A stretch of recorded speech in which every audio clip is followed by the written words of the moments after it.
تو تعارف نہیں تھا تو اس لیے مجھے تو خیال نہیں تھا کہ میرا کوئی بیان ہوگا. ہاں عربی میری بہت اعلیٰ تھی اس وقت تو وہاں سے میرا تعارف ہوا. کہنے لگے جب تم ممبر پر بیٹھے تو ہمیں بڑا غصہ چڑھا.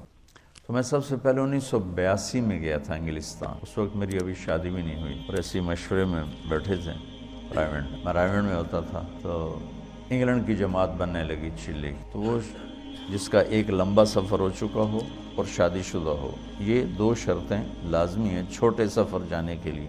یہ چلے کی جماعت تھی، لہٰذا ہم تو غافل بیٹھے تھے. ٹھیک ہے ابھی بن جائے گی.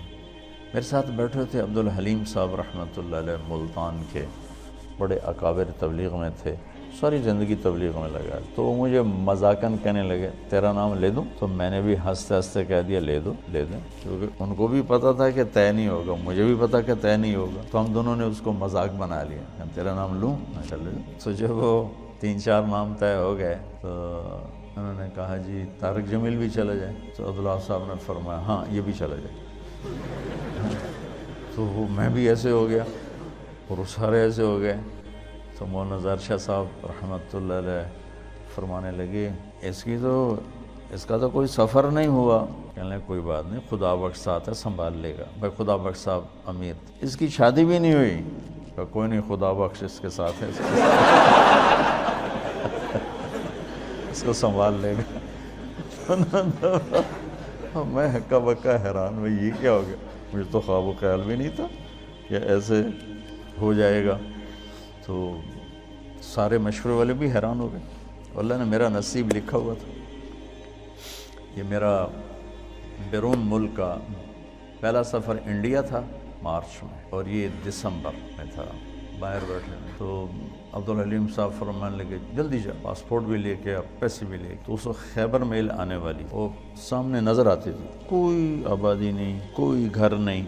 ہم رائیونڈ کے صحن میں بیٹھ کر ریلوے کی پٹڑی دیکھتے تھے، بیچ میں رکاوٹ ہی کوئی نہیں، ٹرینوں کو گزرتے دیکھتے. تو گاڑیاں ہمیں ازبر ہوتی تھیں، میں فلاں گزر گئی فلاں گزر گئی. تو میں نے دیکھا خیبر میل آنے والی، میں نے وہیں سے دوڑ لگائی. وہ ایک گیٹ اس طرف ہوتا تھا جنوب کی طرف، وہ بند رہتا تھا. اس وقت ہمت جوانی میں نے جمپ لگایا، گیٹ کو پکڑ کے چھلانگ لگا کے ادھر گرا اور دوڑ لگا.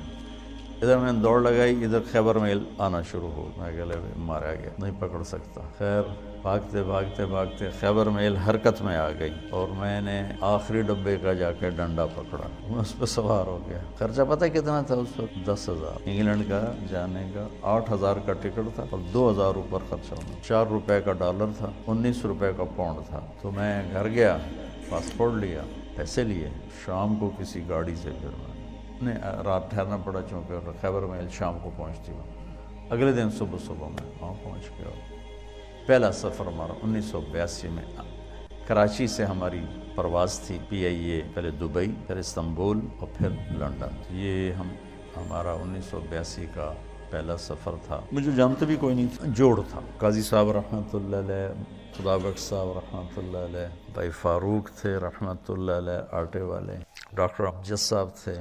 اور یہاں سے میں جماعت ساری کراچی سے تھی، صرف پنجاب سے میرا نام اس میں آیا تھا. عبدالستار کتھوریا صاحب تھے، سب اللہ کو پیارے ہو گئے، بس ایک ڈاکٹر امجد صاحب نہیں ہمیں. تو پہلی دفعہ ٹھنڈ میں گئے، نہ اتنی ٹھنڈ کبھی دیکھی تھی. جو ہی باہر نکلے تو لگا سارا خون ہی جم گیا ہے. لندن مرکز چھوٹا سا پرانا سا، بدبو آئے اس میں. وہاں ہماری جماعت ٹھہری. 2 دن کے بعد ہم ڈیوزبری گئے تو جوڑ تھا. یہ جتنے آپ بیٹھے ہو نا، بس اتنا مجمع تھا پورے ڈیوز انگلینڈ کے اجتماع کا، اتنا مجمع جتنا آپ بیٹھے. اور اس میں بھی کوئی چل پڑا ہے، کوئی آ رہا ہے، کوئی جا رہا ہے. تو میرا تو تعارف نہیں تھا تو اس لیے مجھے تو خیال نہیں تھا کہ میرا کوئی بیان ہوگا. ہاں عربی میری بہت اعلیٰ تھی اس وقت. تو ترجمانوں نے مجھے جاتی لگا دیا، بیان کا ترجمہ. تو میں بھی اپنا لگ گیا ترجمے میں. قاضی صاحب رحمۃ اللہ علیہ وہ شفقت فرمایا کر، انہوں نے اگلے دن کہا کہ اس کا بھی تو کوئی بیان کرو. پھر وہ انہوں نے طے کر دیا میرا ایک مختصر سا بیان.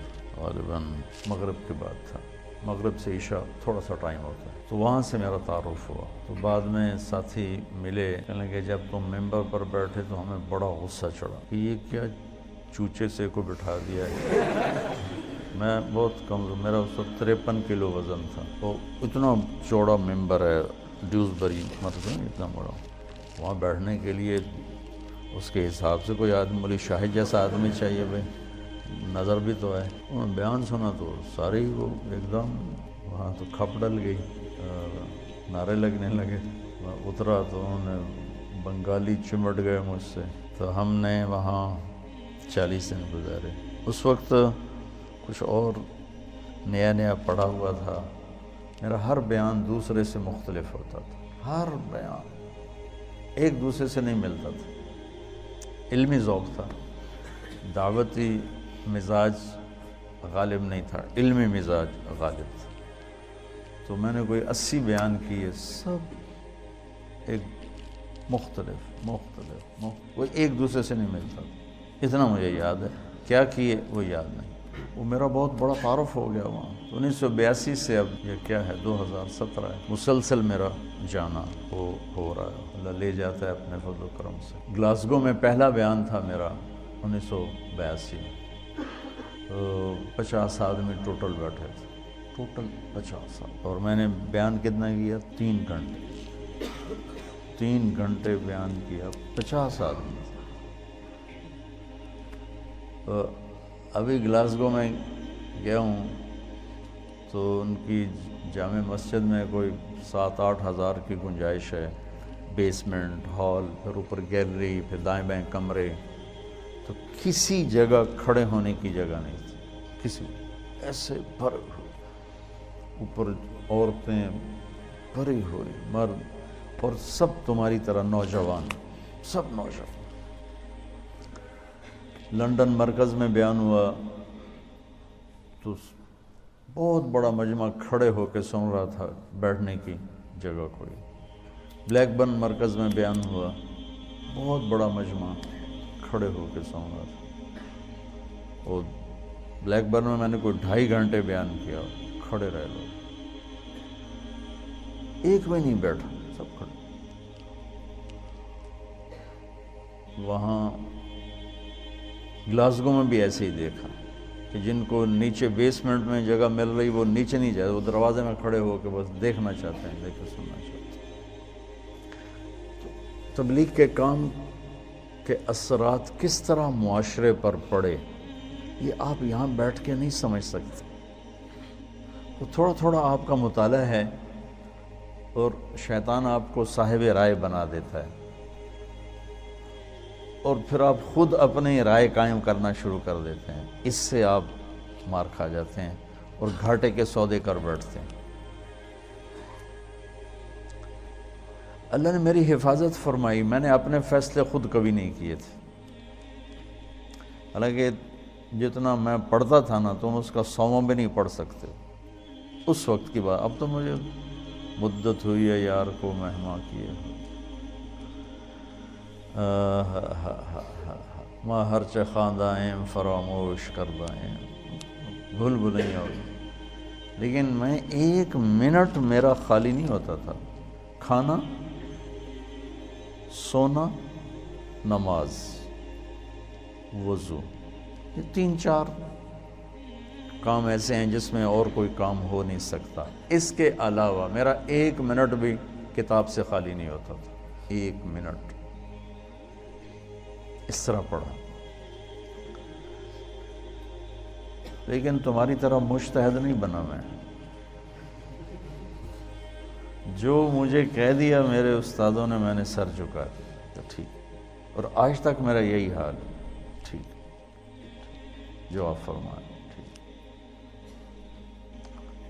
اس سے بہت بڑی حفاظت کا نظام چلتا ہے. وَلُزُومَ جَمَاعَةِ الْمُسْلِمِينَ فَإِنَّ دَعْوَتَهُمْ تُحِيطُ مِنْ وَرَائِهِمْ.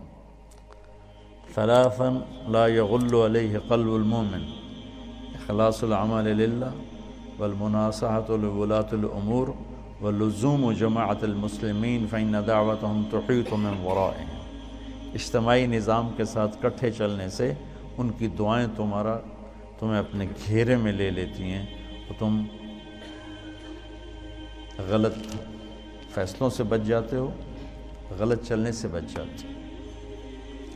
تو جو میں دیکھ کے آتا ہوں وہ آپ کو بتانے کی کوشش کرتا ہوں تاکہ آپ اندر سے تبلیغ کے کام میں لگیں. تمہاری ترجیحات میں تبلیغ، واللہ واللہ واللہ مدرسوں کی اب ضرورت کوئی نہیں ہے، جتنے ہیں بہت کافی ہیں۔ یہ کیوں بنائے ہیں؟ جس رخ سے میں سوچ رہا ہوں اس لحاظ سے اتنا قحط ہے کہ اندھیرا چھایا ہوا ہے، کہ ایسی نسل علماء کی جو ایک ریڑھی والے کے بھی پاؤں پکڑ کے اسے اللہ کی ماننے کے لیے تیار کریں، یہ مجمع کوئی نہیں۔ جنہیں گرے سے گرے پڑے تک کو بھی اللہ کی بات پہنچانے میں عار محسوس نہ ہو، یہ کوئی نہیں۔ میں چاہتا ہوں تم ایسے بن جاؤ، تمہارا فائدہ ہو۔